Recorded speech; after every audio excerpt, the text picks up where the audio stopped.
গোপালগঞ্জে নবনির্বাচিত জেলা আইনজীবী সমিতির কার্যনির্বাহী কমিটির পরিচিতি ও বিচারকদের সাথে মতবিনিময় সভা অনুষ্ঠিত হয়েছে। এ নিয়ে বিস্তারিত জানতে আমাদের সঙ্গে যোগ দিচ্ছেন স্টাফ রিপোর্টার ওয়াসিম মিয়া। গোপালগঞ্জ জেলা ও দায়রা জজ আদালতের সম্মেলন কক্ষে আদালতের বিজ্ঞ বিচারকবৃন্দের সাথে এই মতবিনিময় ও পরিচিতি সভা অনুষ্ঠিত হয়। অনুষ্ঠানে সিনিয়র জেলা ও দায়রা জজ মোহাম্মদ শামসুল হক সহ জেলা আদালতের সকল স্তরের বিচারক এবং আইনজীবী সমিতির নবনির্বাচিত কার্যকরী কমিটির সকল সদস্য উপস্থিত ছিলেন। সভায় বিচারকবৃন্দ নবনির্বাচিত কমিটিকে অভিনন্দন জানান এবং আইনের শাসন প্রতিষ্ঠা ও বিচার প্রার্থী মানুষের দৃঢ় ন্যায় বিচার নিশ্চিত করতে বার ও বেঞ্চের মধ্যকার সৌহার্দ্যপূর্ণ সম্পর্ক বজায় রাখার আহ্বান জানান।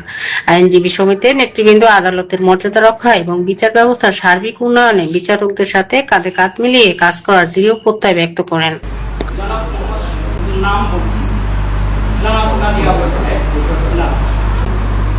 আমরা যা দেখতে পাচ্ছি যে আপনাদের যে সমস্যাটা আছে, সমস্যাটা নবনির্বাচিত আমাদের গোপালগঞ্জ আইনজীবী সহসভাপতি জনাব মইনুল হাসান মৃধা